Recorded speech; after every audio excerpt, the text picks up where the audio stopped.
and welcome back to Caden's Corner. Today we're going to be talking about the factions of AEW and whether or not they're being used to their maximum potential.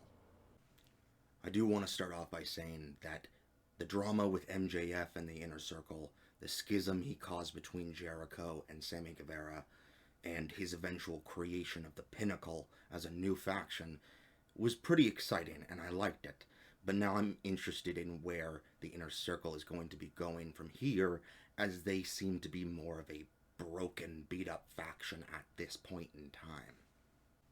So yes, starting with the Inner Circle, I definitely feel like they are one of the more active factions within all of AEW, and they're pretty fine with me. I would like to see more of Santana and Ortiz's contribution to the group. I love these two guys, and they're amazing in the ring, and they clearly can cut promos, but I feel like within the Inner Circle, they're constrained slightly to letting Chris Jericho talk for them. The second faction I want to bring up, and the one I probably have the most issues with, is the Nightmare Family. My biggest issue with the Nightmare Family is lack of definition. It all started with Cody Rhodes and his family, plus QT Marshall. But it's come to also take in Lee Johnson, Red Velvet, and Nick Comoroto. And I'm not quite sure what the through thread is on this.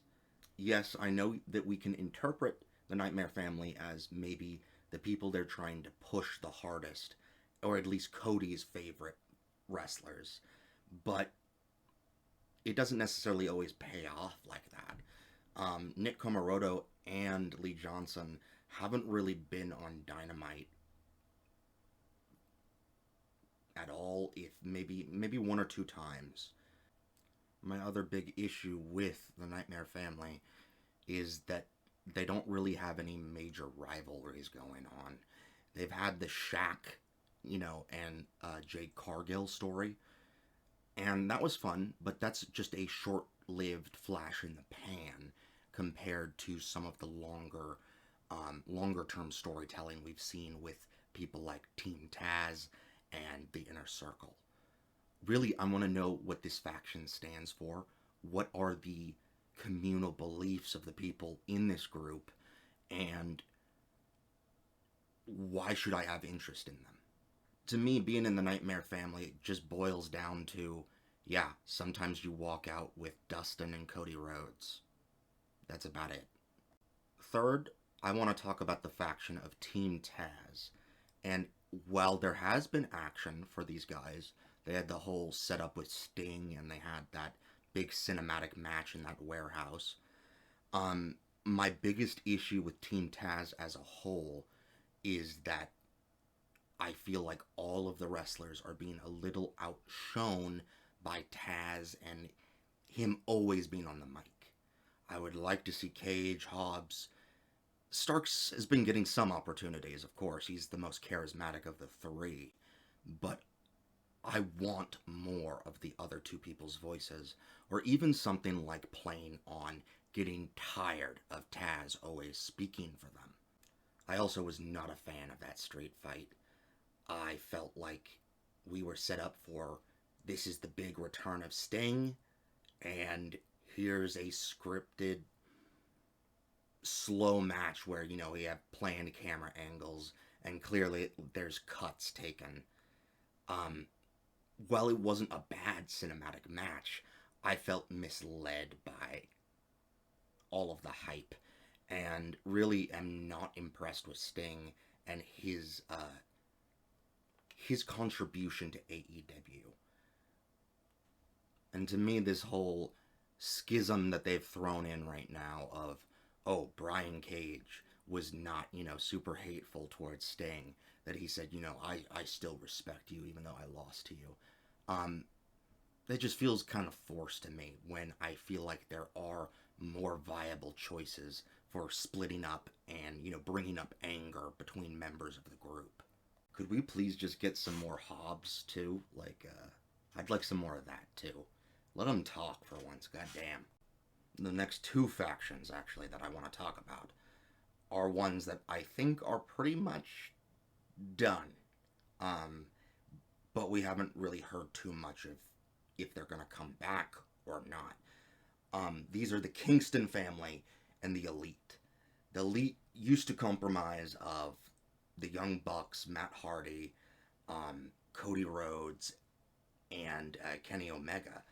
But this has kind of just fallen apart since Kenny's heel turn. He doesn't seem to be too interested in interacting with the Young Bucks, and I think the Elite as a faction just isn't continuing from this point on. It may be refounded, though, because it has some legacy name to it. However, I do believe that the Kingston family is just done, and we are not going to be told officially. Butcher and the Blade seem to be off doing their own things again, and we are not seeing much of a connection between Kingston and that group anymore. We're seeing a lot more focus on Moxley with Kingston, which is fun. I just would have preferred seeing maybe a dissolution of the family. I then also want to say a couple quick notes on my opinion of the Pinnacle. I'm very interested to see where this group goes. I like how intense these guys are, and I can already see a schism coming a mile away. Each of the men within the Pinnacle have their own goals, and when it comes to it, I'm sure they're ready to throw each other under the bus. However, right now it is going to stand as the newest and most powerful faction in all of AEW, and I think we're probably going to see them kind of go around and take the toll on every other faction there is, showing further their dominance, not just as individual wrestlers, but as a faction.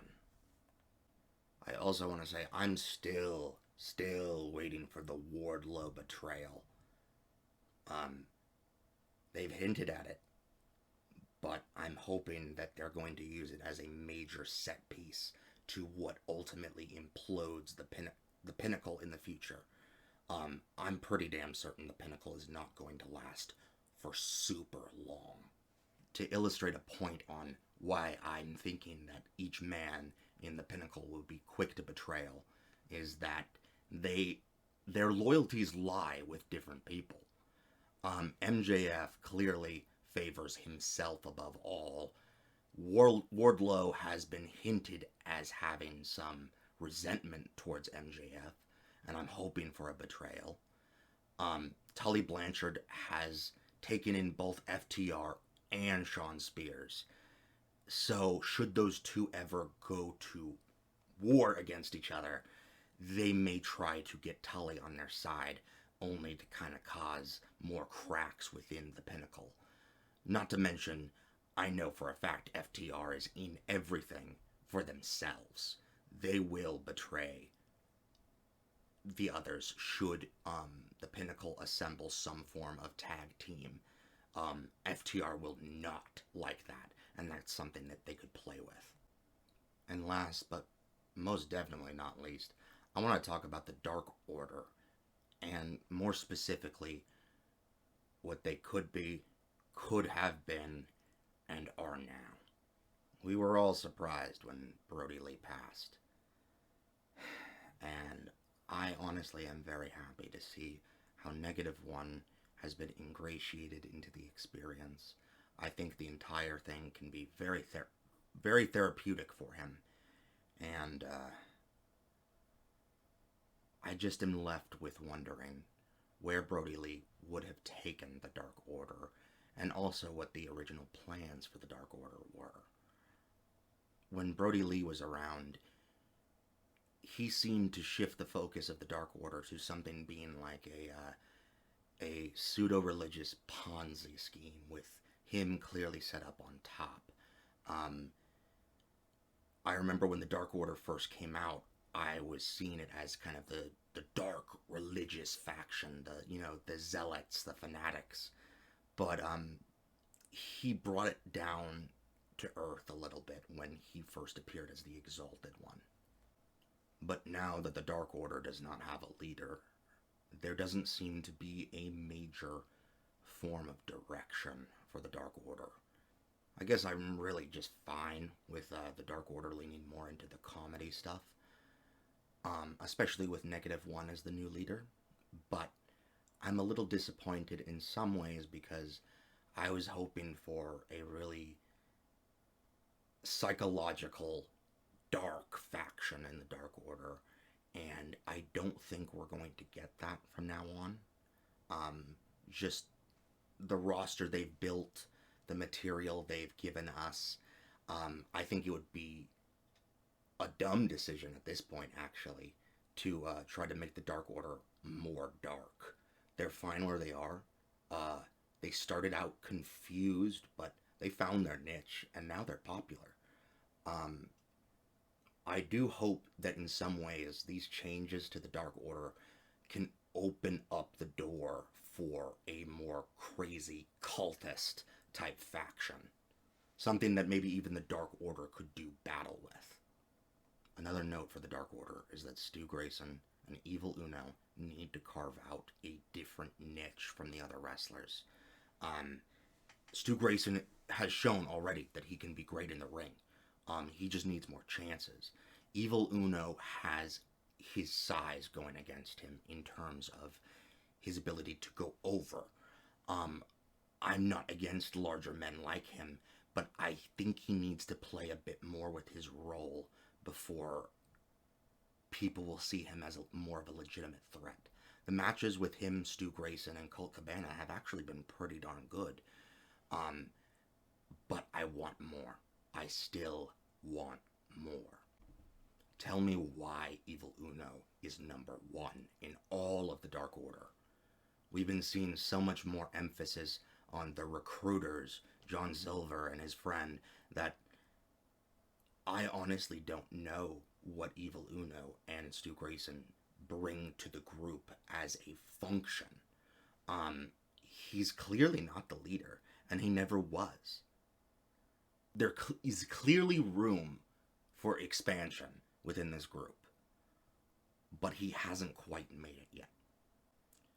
And I also just want to say too that the recent faction drama we have been getting is indicative of them moving towards what I would like. I just think we need more definition. I think we need more character, and I think that really there's ultimately enough resources within now the 3 shows offered by AEW to really give us an idea of what these factions are, what they stand for, why the people who have joined them, and why they feel their loyalty. Thank you so much for watching.